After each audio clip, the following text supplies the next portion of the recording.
Rallied from a 13-point second-half deficit to beat Pittsburgh on the road for their first win of the season. The Steelers went for it on fourth down twice in overtime, but couldn't convert. Justin Tucker made a 52-yard field goal with 5:08 left in OT to give the Ravens a 23-20 victory. We welcome in now former Steeler Ryan Clark. Good day. Always good to see you, my friend. Good to be here. And we were watching you last night on SportsCenter, and you were taking this pretty hard. I got to tell you, it was tough. It was rough, Yeah. right? It's tough to watch. It was entertaining, but if you have friends and teammates and obviously a coach that's a good friend of yours, take a loss like that, it's hard to watch. I think Stephen A. seconds that. Who's most responsible for this loss, though, by the Steelers? You have to be extremely fair in this, even in my position, which is hard for me because you have attachments to these people.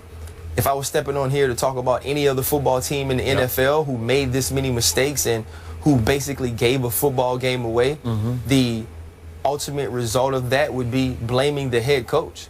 The head coach is in charge of all of these things. If a team wins a Super Bowl, the head coach and the quarterback, they get a lot of the praise. So in this situation, you have to put some of this on Mike Tomlin, on being the final decision maker in many of these situations. Now, whenever you get into a game, there's many people you can blame. Obviously, if I have Le'Veon Bell, who on fourth downs, 2 or fewer yards, leads the league in conversion percentage, maybe he gets the ball for me on the last 2 fourth downs in overtime. Yep. So then you say, is Todd Haley to blame? Todd Haley has a part in this, but in the end of that, Mike Tomlin has the veto power. I would think so. Take time out. You can say, hey, Todd, I want you to run this play through Le'Veon Bell. I also know through being in that facility, through being in that organization with Coach T, he stays out a lot of those decisions. You know, it was never a situation where he walked down to Coach LeBeau, hey, I want you to blitz. When Bruce Arians was making calls, he wouldn't walk down, hey,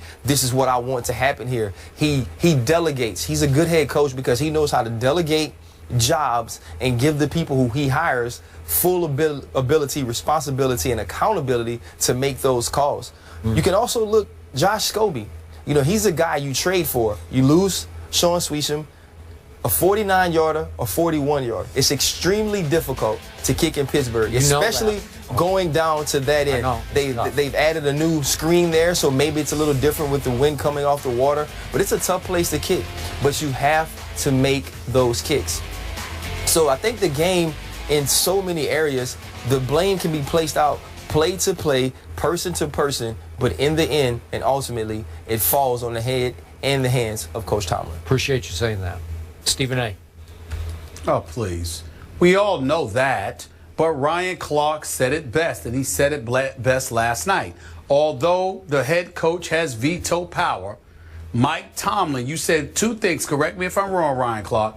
You said that Mike Tomlin never really went into the defensive room to interfere with what Dick LeBeau was doing when he was defense coordinator, correct? He did not. And then you said, if I remember correctly, Todd Haley has earned that kind of cachet. Yes. Because he's been there. So my point is, if he's earned that kind of cachet, and you said that's what Mike Tomlin did with Dick LeBeau, then chances are he did the same thing with Todd Haley. Which means that when Le'Veon Bell does not touch the ball in overtime on 2 pivotal occasions, that says to me, that has Todd Haley written all over it. That's all I'm trying to say. I knew you now, would be fired up about that after yesterday. That's right. That's right. And I mean it. He bothers me, man. He really, really bothers me because I am not questioning his football acumen.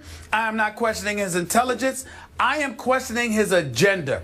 I think that at pivotal moments, Todd Haley is caught up in trying to prove that he should still be a head coach. And so he tries to make the simple spectacular so he can find himself in a position where he'll get credit for what ultimately transpires, which is why half the time the damn thing hasn't worked since he arrived in Pittsburgh. Boy, do I miss Bruce Arians. Boy, I really, really miss that man. I really do. I really wish that he was back in Pittsburgh because I don't think this kind of nonsense would be taking place. Of course, it ultimately falls on the head coach. The buck stops with the boss.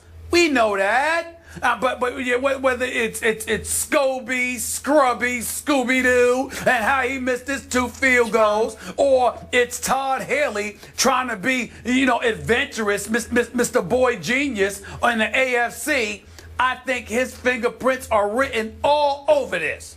And that's why I got a problem with it. Le'Veon Bell, 2 4th-and-1 situations, and you don't get him the ball? That's just disgraceful. It's just disgraceful. I don't care what anybody says. Reminded me of the Super Bowl.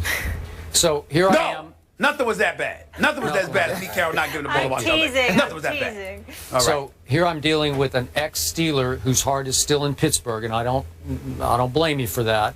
And I'm dealing with a real Steeler fan who's also a fake Giant fan, but we figured that out on the show. That. He's a faux fan. That's what I call him, faux fan. Then when they Whatever, win the the both NFC of East, he y'all. can't be excited. Spare me. Okay, all Miss right. Connecticut and Mr. Oklahoma City. Y'all can step Okay. back. Now Fall back. Back to the Love question. We don't know the answer to this. That's why this question is so tough to answer. But to your point, all the coaches I covered, the head coaches, and it's a long list, they all had veto power in this situation.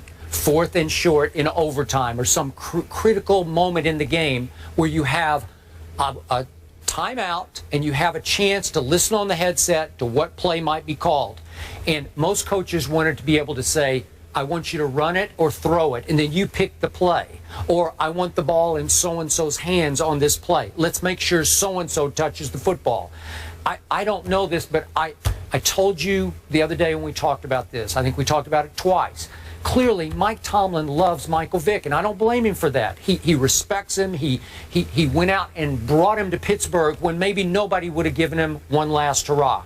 And it seemed to me that last night, Mike Tomlin wanted the ball in Michael Vick's hands in those key moments. Michael Vick on a lot of Monday nights in the past has lit it up. He played a sensational first half. Then either he might have run out of gas a little bit on conditioning, but he lost some of his accuracy through the second half. So he had lost his flow, you might say.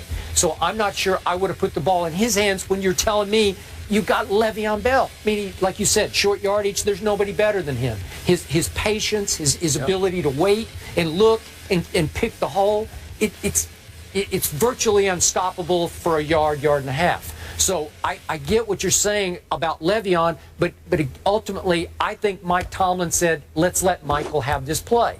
And Michael still's got some jets to him. I thought in the first half when he took off a couple times, I was like, wow, he can still move, man. And his arm strength is great. The accuracy was starting to fade a little bit. And then I told Stephen A. earlier, I question the fact that you try to throw that route to Antonio, who's about, is he 5'10", or it's hard. And so the pass is a little wild high. It's not like you got somebody who can go up and snatch it, right? Well, I think, though, the reason you throw it to Antonio, because besides Julio Jones, he's the guy wrecking the league more than anybody at that position. No doubt. I was more upset about if anybody's going to run the ball, it's 26. Yeah. Don't split him out to block outside and have Mike Vick try to run around the end. So if you're going to run the ball, go with Le'Veon Bell. But I don't have a problem with the pass because Antonio Brown is so good. I mean, his streak for 35 games of 5 catches, 50 yards ended last night, partly because of inaccuracy. He had a long drop. I just feel like I don't mind that play as much, but I just feel like when you come off of Mike Vick running the ball and not getting it, I feel like you have a meeting of the minds on the sideline and say, hey, guys, listen here.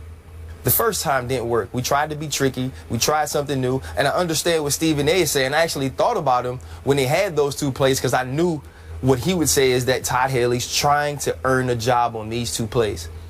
You have to look at the situation and say, listen, 26 is the best all-around running back in the league. If you want to earn a job, you give it to 26. You win. Right? You win games. That's what I did. And I also do know, though, from having Bruce Arians in the building, we threw the ball a lot. We threw it downfield, and the Pittsburgh Steelers way was running the football, and it would come from up top. The Rooney's just the organization, the media around. They wanted to see Bruce Arians run the football.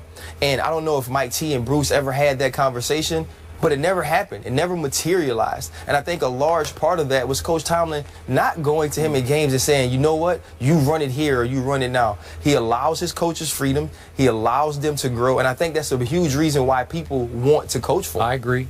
Go ahead, Stephen A. My issue is that, let me get back to Todd Haley, because I'm not going to lie to I'm you. shocked. I will confess on this day, I'm not interested in a damn thing anybody has to say about last night's game that doesn't include Todd Haley. Okay. We understand that Mike Tomlin lets his coaches coach. Whip-de-damn-do. So what? I mean, ultimately, he has the veto power, and we get that. I understand that. I also understand that from a play scheme perspective, Todd Haley made the right play. I got news for you. Ryan Clark, Skip Bayless.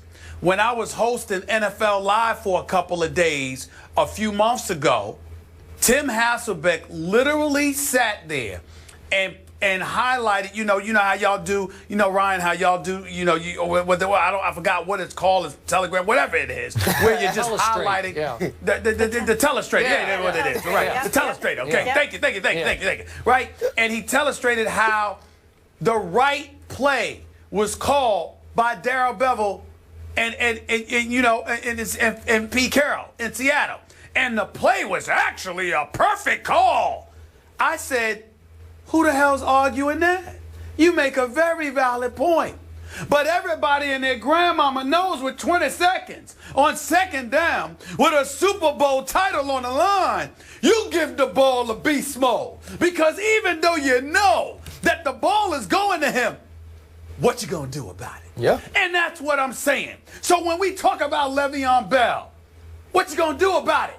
Now, if you want to go away from it, it's because you're trying to show your brilliance. And when you saw it cost that franchise a Super Bowl championship, okay, why in God's name would you be in overtime with 1 yard to go on 4th down with a brother that's running for 129 yards, who is the best player on your team and universally recognized as the best all-around back in football, and you don't find a way to get this man the ball? It can only be one reason.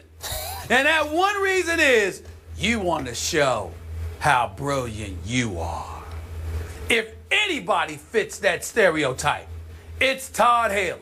That's like, I mean, when you talk about him trying to step out, that's like saying, you know what, Stephen A's an opinionated dude. Duh. Who the hell doesn't know that? That's Todd Haley. It's who he is. It's who he is.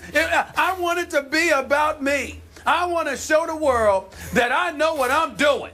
That's what this was about, and it cost them last. I don't care what anybody says. Okay. I don't care what anybody says. Okay, so that's enough about that guy, but I also have to defend against this frustrated Steeler fan, Josh Scrubby, as he calls him.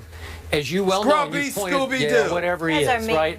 I'm going to repeat this stat again. Since Heinz Field opened in 2001, from 50-plus yards, only 28.6% have been made from 50 or long, because it's the hardest place to kick in the league. So he tried one from 49. That's going to be pretty iffy, and it didn't make it. And then he tried one from 41. I'm going to give that about a 50-50 shot, and he missed it, even though Josh Scobie in his career is 5 for 5 in walk-off kicks, in game winners, last-minute kicks. 5 for 5. He's missed more field goals. He's missed more field goals than anybody since the start of the 2014 season. And he's missed 4 field goals already this year. I don't want to hear about that. Yeah. Don't give me that percentage. What have you done for me lately? Is Justin Tucker not the best kicker in pro football? He's the best. He's the best clutch kicker in pro football. Yeah, but I don't know. It wasn't a doubt off his foot the last 2. He had a little wind with him that way. Ryan Clark. Scobie, Scrubby, Scooby-Doo should not have taken the job in Pittsburgh, because the stat that Skip brought up, he knew about that before he took the damn job. He should have stayed behind in Jacksonville. He should have stayed behind in Jacksonville or sat out and not showed up in Pittsburgh. Right. You know what the job description is. It's all he does. It's all he does. Why? What are you talking about? Yeah. What are you talking about? It's all he does. Kick the ball. You don't do anything else. Be nice. You're just angry. You're being mean. I felt bad. I really felt bad for him post game. It's tough. Really? It's tough. Yeah, Yes. It's tough. I do too. It's a hard job. I felt bad. I don't want to be a We all feel bad for him. Ryan, thank you so much for being with us. We appreciate it. We're going to get this passion from Skip Bayless in the next topic, because we're talking about his Cowboys. Do we have to? Yes, they're heading to New Orleans. Will their D be better this week? Will they get the win? We'll get into that on the other side of the break.